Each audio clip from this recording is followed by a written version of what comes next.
Padre, del Hijo y del Espíritu Santo. Amén. Queridos hermanos, aquí Padre Michel Bonifaz. Continuamos nuestra reflexión, meditación, explicación de la fe católica, apoyándonos en Santo Tomás de Aquino. Santo Tomás de Aquino es el doctor común de la Iglesia católica, el que mejor explicó la fe católica. Hablemos hoy de la oración dominical, martes de la sexta semana de Pascua. La oración del Señor explicada por Santo Tomás de Aquino. Posee la oración dominical o oración del Señor 5 excelencias que se requieren en la oración, pues la oración debe ser confiada, recta, ordenada, devota y humilde. Entonces la oración, para que sea eficaz, hace falta que sea confiada, recta, ordenada, devota y humilde. Veamos la explicación de Santo Tomás. Confiada, esto es, que lleguemos confiadamente al trono de la gracia, Hebreos 4:16. Nos acercamos a Dios con confianza, es nuestro Padre, nuestro Creador, nuestro benefactor.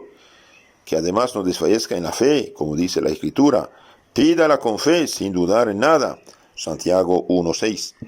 Esta oración dominical, oración enseñada por Cristo mismo, es segurísima, pues fue compuesta por nuestro abogado, que es demandante sapientísimo, en el cual están escondidos todos los tesoros de la sabiduría y de la ciencia. Colosenses 2:3.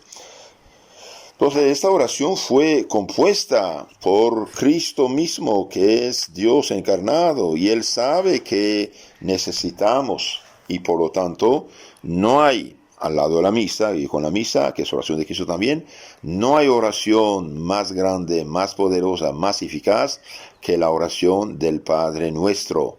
Yo quedo asombrado de escuchar unos pobrecitos víctimas del error protestante, mal llamados evangélicos, que dicen, el Padre Nuestro, una oración como otras.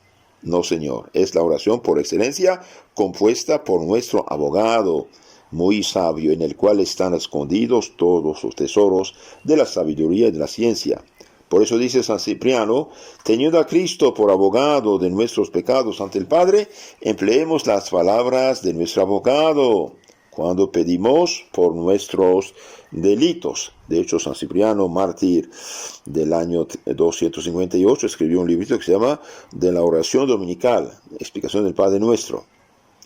Teniendo a Cristo por abogado de nuestros pecados ante el Padre, usemos las palabras de nuestro abogado. Más segura parece porque quien nos enseñó a orar escucha la oración con el Padre, según aquel del profeta, clamará a mí, y yo lo oiré. Salmo 90:15. Por eso dice San Cipriano, es una oración amiga, familiar, devota, la del que ruega al Señor con su oración, por lo cual nunca nos debemos retirarnos sin fruto de esta oración, pues por ella se perdonan las faltas veniales.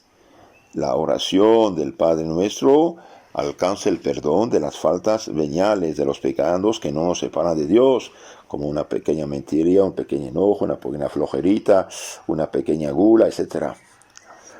No digo que de hacerlos, digo, si los hemos rezando con arrepentimiento, se borran con el Padre Nuestro.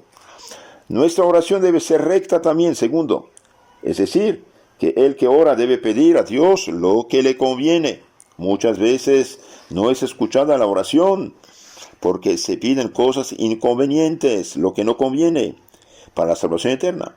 Es muy difícil saber lo que es menester pedir, como es muy difícil saber lo que se ha de desear, como dice el apóstol. No sabemos lo que hemos de pedir como conviene, mas el mismo Espíritu Santo pide por nosotros. Romanos 8:26. Pues si Cristo es quien da el Espíritu Santo, a Él le corresponde enseñar lo que nos conviene pedir. Luego se piden rectísimamente las cosas que Él mismo nos enseñó a pedir. Entonces, debido a que no sabemos qué pedir, bien, Jesús nos enseñó qué pedir. Por eso, como dije, no hay mayor oración que la oración del Padre Nuestro. Contiene todo. contiene todo. Los que tienen el Catecismo Mayor del Papa San Pío X, les aconsejo de leer, meditar el capítulo consagrado a la oración del Padre Nuestro. Es una maravilla. Y también esta oración fue explicada en nuestro canal Catecismo Católico Tradicional. Allí habla de la oración explicada.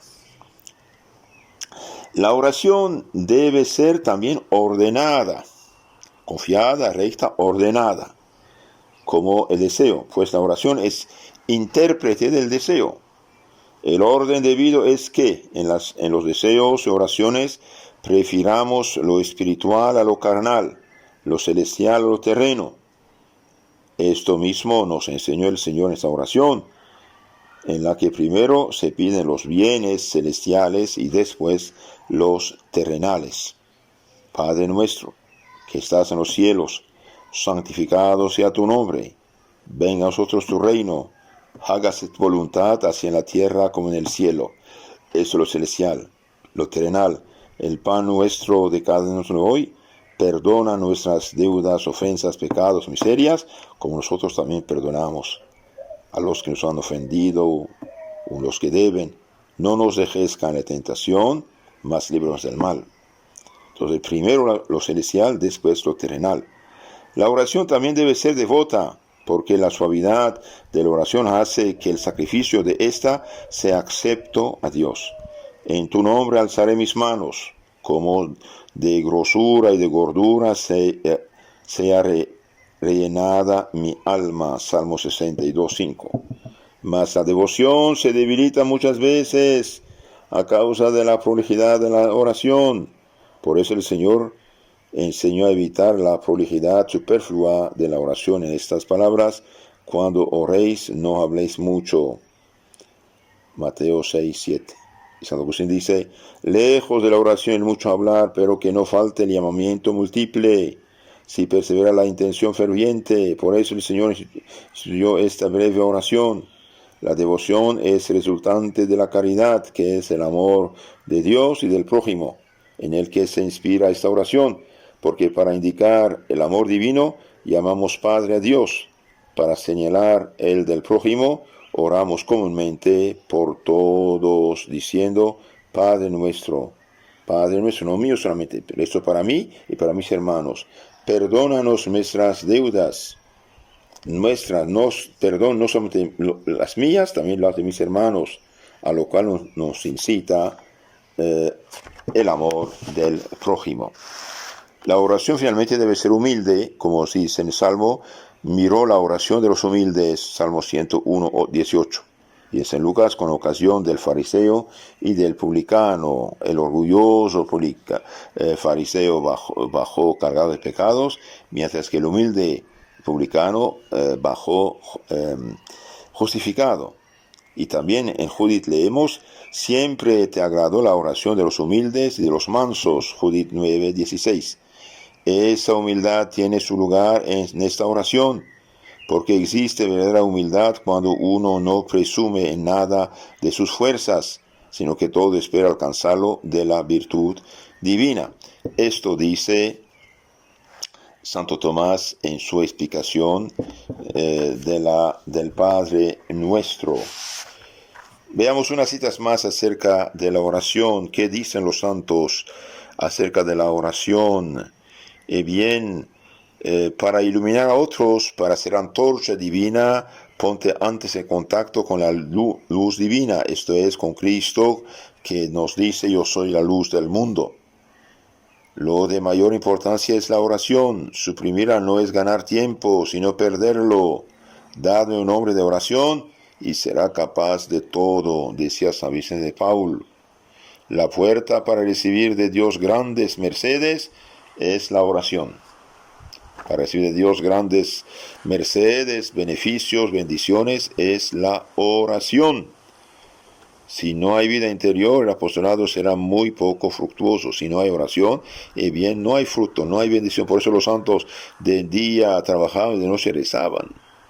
Si quieres orar bien, renúnciate cada momento a ti mismo. La abnegación, la castidad, las lágrimas subliman la oración. Cuando uno es casto, cuando es casto, arrepentido, y bien su oración tiene más poder, decía San Juan Clímaco. El descuido en la oración y las distracciones demuestran apego a lo terreno. El ermitaño Marcos decía esto: aquel que no reza más que cuando está de rodillas, ora muy bien poco. Entonces no solamente reza de rodillas, también reza donde quiera que esté, caminando, trabajando, guisando, planchando, manejando, levantar su alma hacia Dios, nuestro Señor Jesucristo. Entonces, queridos hermanos, sin oración no hay salvación, y la oración por excelencia, dijimos, es el Padre Nuestro, y la oración bien dicha debe ser confiada, dijimos, recta, ordenada, devota, humilde. Ahora, pedir primero lo espiritual, primero la salvación, y de eso es lo demás. A veces pedimos y no recibimos.